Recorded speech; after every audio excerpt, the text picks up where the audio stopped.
Moi, je ne désespère pas du pays du tout. Je dis simplement que la tâche à faire est immense. Il ne faut pas s'étonner que le peuple se trompe.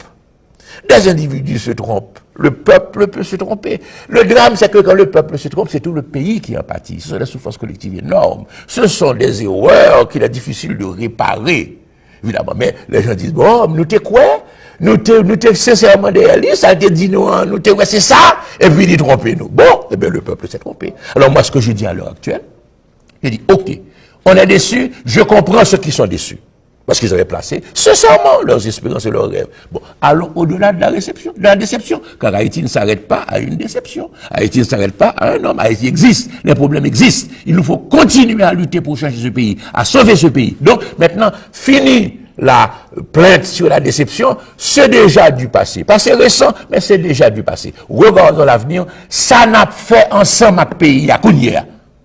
Quel est le nouveau terme du problème? Voilà comment nous le voyons. Et nous disons qu'il faut une immense éducation.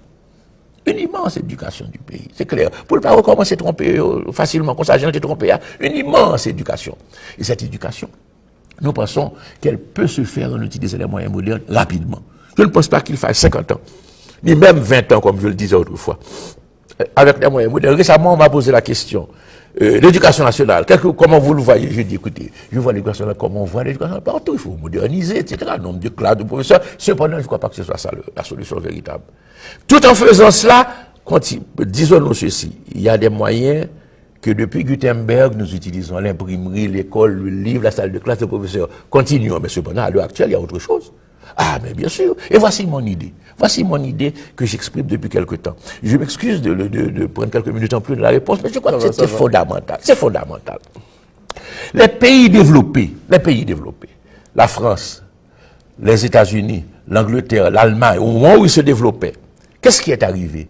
Ils se sont tous scolarisés, général. Et ça a été fait fin 19e, début 20e siècle.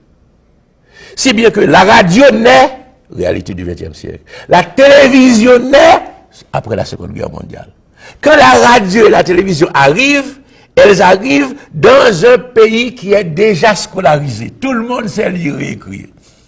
Alors, qu'est-ce que la radio et la télévision vont faire? L'information et l'entertainment, le divertissement. Correct. Donc, la radio et la télévision se sont développées et spécialisé dans le domaine de l'information, les news, et l'entertainment, le divertissement. Mais nous pensons haïtiens, ne pensons pas comme les Américains, des Français que nous ne sommes pas. Nous, quand la radio naît chez nous, quand la télévision arrive chez nous, de quel pays? Dans un pays où la majeure partie de la population ne sait pas encore lire et écrire. L'analphabétisme était à 70-80% quand la radio et la télévision sont arrivées chez nous. Donc la radio et la télévision ne peuvent pas avoir la même fonction qu'en France ou aux États-Unis. La radio et la télévision doivent avoir une fonction principale d'éducation. Ce sont des médias extraordinaires, mais ils doivent être utilisés pour instruire le peuple. Je ne dis pas qu'il ne faut pas avoir des news, il faut avoir des news. Je ne dis pas qu'il faut avoir de l'entertainment, du divertissement, c'est légitime. Mais il faut centrer la fonction des médias sur la tâche qui nous attend. À savoir, éduquer le peuple entier. Et c'est la raison pour laquelle j'ai dit, et c'est là mon mot, on va dire, oui, mais vous demandez à l'étranger, par exemple, qu'est-ce que vous demandez à l'étranger en éducation nationale? Des livres, la formation des professeurs? J'ai dit, bien sûr, je continuerai à demander à l'étranger des livres, de la formation de professeurs, des salles de classe, de nouvelles écoles. Mais je demanderai à l'étranger des écrans partout avec leur équipement. Parce que si je mets des écrans à mon bec crochu, c'est pas seulement 20 élèves dans une classe qui vont voir le programme éducatif à distance que je vais utiliser, c'est l'ensemble de la population. Je vais m'arranger donc selon des tranches horaires de manière à faire l'éducation des élèves qui doivent être scolarisés, mais aussi des adultes qui doivent être alphabétisés et à qui doivent recevoir une formation de base. Qu'utilisons à fond les médias nouveaux que sont la radio, la télévision, actuellement l'électronique, etc., des choses, des merveilles nouvelles. Mais utilisons-les pour sortir le peuple de l'illettrisme en Haïti et donner une éducation à tout le monde. On peut le faire. J'avais même apporté de Caracas, d'où j'étais en exil, un petit appareil qui permettait d'apprendre aux paysans, en même temps qu'ils apprenaient à lire, à écrire l'alphabet, etc., leur apprenaient comment planter des choux, comment planter des carottes, en utilisant cet alphabet.